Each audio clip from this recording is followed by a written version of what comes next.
देखिए, मैं राकेश अंथाल भारतीय जनता पार्टी की तरफ से चनैनी विधानसभा का प्रभारी हूं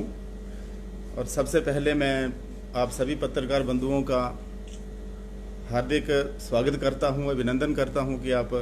शॉर्ट इन्फॉर्मेशन में आप हमारी यहाँ पत्रकार वार्ता में उपस्थित हुए हो। तो सबसे पहले मैं शुक्रिया अदा करना चाहता हूं अपने प्रधानमंत्री श्री नरेंद्र मोदी जी का कि जिन्होंने पिछले दिनों वादा किया था कि जम्मू कश्मीर के लोगों को उनके द्वारा चुनी हुई सरकार जो है वो मिलेगी। तो मैं आभार प्रकट करता हूं कि 10 साल के अंतराल के बाद जम्मू कश्मीर में असेंबली के चुनाव हुए हैं और इलेक्शन कमीशन का भी मैं धन्यवाद करता हूं कि बड़े ही अच्छे तरीके से, बड़े ही पीसफुल माहौल में कोई ऐसी वारदात ना हुई और चुनाव जो संपन्न हुए हैं। इसके साथ ही साथ मैं अपने तमाम वोटर्स का, तमाम अपने सपोर्टर्स का जिन्होंने भारतीय जनता पार्टी की सपोर्ट की है, मैं कहना चाहूँगा कि हमारा पन्ना प्रमुख, हमारा बूथ का प्रेसिडेंट, हमारे शक्ति केंद्र प्रमुख, हमारे मंडल अध्यक्षों ने और तमाम हमारी भारतीय जनता पार्टी के जितने मोर्चज थे, सभी ने मिलके ऐसा काम किया कि भारतीय जनता पार्टी की जीत चनैनी विधानसभा से होना निश्चित है। और मैं विशेषकर आभार प्रकट करता हूँ अपनी महिला मोर्चा का, महिलाओं का और अपने एससी समाज का कि जिन्होंने मोदी जी का भरपूर समर्थन किया है, भरपूर उनका साथ दिया है। मोदी जी की योजनाओं का लाभ लेते हुए उन्होंने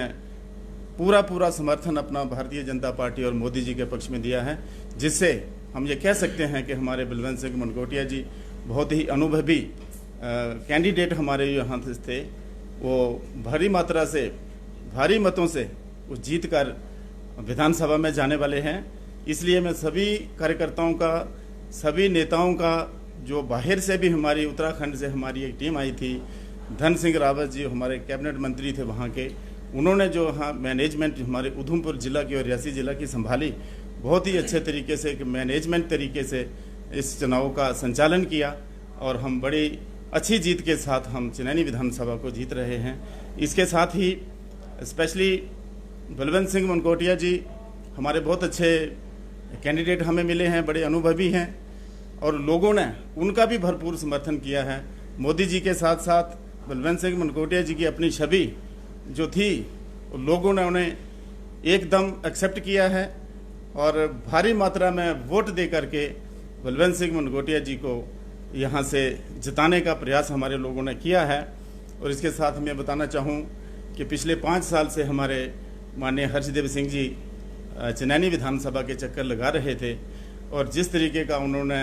एक फर्जी पैंथर पार्टी लेकर के लोगों को गुमराह करने की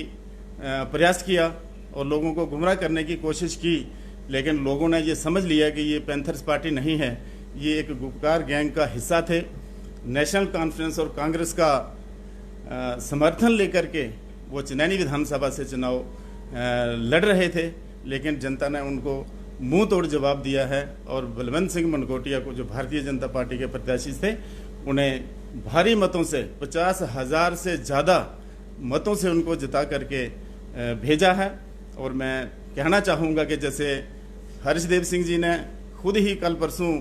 अपनी प्रेस वार्ता करके ये कन्फर्म कर दिया है, जैसे उन्होंने कहा कि गुंडागर्दी हुई, बीजेपी के लोगों ने गुंडागर्दी की, बीजेपी के लोगों ने फलाना किया, बीजेपी के लोगों ने ऐसे किया वैसे किया, ये सारा झूठ था, क्योंकि ये अपनी हार को स्वीकार कर रहे हैं और इनको पता चल चुका है कि ये बुरी तरह से यहाँ से हार रहे हैं, इसलिए ये भारतीय जनता पार्टी को इल्ज़ाम लगा रहे हैं। और मैं आपको ये बताना चाहूँगा आपके माध्यम से कि पिछले 5 साल से हर्षदेव सिंह जी चनैनी में एक्सरसाइज कर रहे थे, एक भी बीजेपी का कोई भी कार्यकर्ता, हर्षदेव सिंह जी बताएं, किसी ने उनसे बदतमीजी की, किसी ने उनको गालियां निकाली, किसी ने उनको बुरा भला कहा, कोई भी भारतीय जनता पार्टी का कार्यकर्ता इनके खिलाफ कभी नहीं बोला। हम इस इंतजार में थे कि जब चुनाव आएंगे तो चुनाव में हमारी जनता, विधानसभा की जनता, चनैनी विधानसभा की जनता जो मुंह तोड़ जवाब इलेक्शन में देगी, वोट डाल के देगी, तो मैं समझता हूं कि उनको इसका जवाब मिल गया होगा। एक बात आपसे है कि आप भी भाजपा के काफी पुराने कार्यकर्ता हैं, क्या कारण है कि एक तरफ लोगों का विरोध था कि हमें चनैनी का ही उम्मीदवार चाहिए और दूसरी तरफ आपको भी टिकट ना देकर कहीं ना कहीं ये निराशा हाथ दिखाती? ऐसा है, देखिए, भारतीय जनता पार्टी एक बहुत बड़ा संगठन है। भारतीय जनता पार्टी हर एक कार्यकर्ता को जानती है। भारतीय जनता पार्टी के नेता और उनका नेतृत्व हर एक कार्यकर्ता की कैपेसिटी, हर एक कार्यकर्ता को अच्छे से समझती है कि उसका कार्यकर्ता किस काबिल है। इसलिए भारतीय जनता पार्टी और भारतीय जनता पार्टी संगठन का जो निर्णय होता है, तो मैं समझता हूं कि भारतीय जनता पार्टी का हर एक कार्यकर्ता उसको मानता है और मानना भी चाहिए। और मैं आपको बताऊं कि ये वही भारतीय जनता पार्टी है जब भी चिनैनी विधानसभा के अंदर कोई नाम लेने वाला नहीं था, कोई झंडा उठाने वाला नहीं था, तो बड़ी मुश्किल से आतंकवाद का दौर था, मिलिटेंसी थी, बहुत से लोग हमारे गए, बहुत से लोग हमारे कार्यकर्ता उग्रवाद का शिकार हो गए। लेकिन उसके बावजूद भी भारतीय जनता पार्टी का कार्यकर्ता चिनैनी विधानसभा के अंदर डटा रहा। लेकिन सवाल ये पैदा होता है कि भारतीय जनता पार्टी और उसका संगठन जो निर्णय लेता है उसको सभी को मानना पड़ता है, और हमने उस निर्णय को माना है। और मैं आपको ये भी बताना चाहूँगा कि पूरे जम्मू कश्मीर के अंदर केवल मात्र चिनैनी विधानसभा ही एक ऐसी विधानसभा होगी यहाँ किसी भी भारतीय जनता पार्टी के कार्यकर्ता ने गलत काम नहीं किया। किसी भी भारतीय जनता पार्टी के कार्यकर्ता ने ये नहीं बोला कि कौन कैंडिडेट है, कैसा कैंडिडेट है। हमारा कैंडिडेट कमल का फूल था, हमारे नेता नरेंद्र मोदी जी थे और बलवंत सिंह मनकोटिया जी हमारे वहाँ से लड़ रहे थे। पूरे लोगों ने तालमेल बिठा करके चिनैनी विधानसभा को जीता है। भाजपा का मानना है कि जो पैराशूट से उतर कर आए हैं उन्हें भाजपा का नेता माना जाए, और जो जिन्होंने जीवन संघर्ष भाजपा में दे दिया वो खाली नाम मात्र एक लोग दिखावा है। देखिए, इस बार का चुनाव पार्टी का निर्णय ये था कि इस बार का चुनाव कोई आम चुनाव की तरह नहीं था। ये भारतीय जनता पार्टी के लिए और संगठन के लिए एक बड़ा ही महत्वपूर्ण चुनाव था। और ये पहले ही सभी को बता दिया गया था कि पार्टी जो निर्णय लेगी, पार्टी अपने हित में निर्णय लेगी, पार्टी जम्मू कश्मीर के हित में निर्णय लेगी, चाहे वो 370 का टूटना हो, चाहे वो बहुत सारी ऐसी चीज़ें थी जो होनी चाहिए थी। इसलिए ये सभी को समझना चाहिए था कि इस बार का चुनाव जो बड़ा क्रूशल चुनाव था और भारतीय जनता पार्टी और संगठन ने ये अच्छे तरीके से लड़ा है। जी, हर्षदेव जी का ये भी आरोप है कि अपना भाजपा ने मतदाताओं को लुभाने के लिए कच्चे बनियान तक बांट दिए। देखिए, भारतीय जनता पार्टी और नरेंद्र मोदी जी का चेहरा जो है, मैं आपको कहता हूं कि खासकर महिलाओं और ऐसी समाज के अंदर इतनी छवि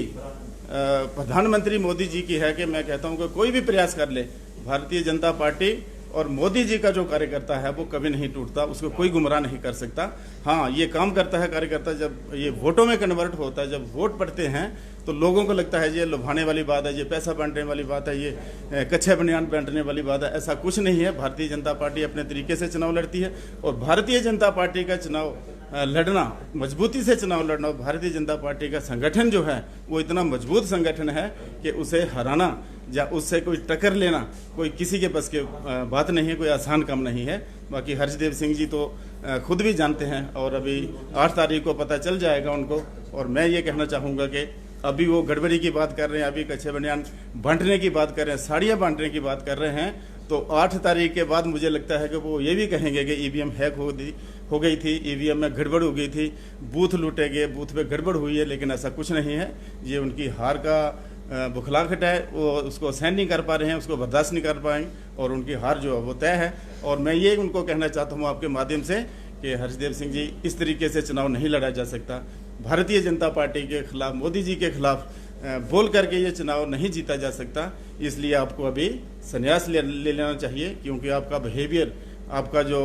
बात करने का तरीका, आपका जगह जगह पंगा लेने का तरीका, चाहे वो एडमिनिस्ट्रेशन हो, चाहे वो बीजेपी के लोग हो, चाहे वो ऐसी समाज के लोग हों, इसलिए उनको अभी संन्यास ले लेना चाहिए और घर में बैठ के आराम करना चाहिए। ये उनको मेरी सलाह है। शुक्रिया, बहुत बहुत धन्यवाद आप सब।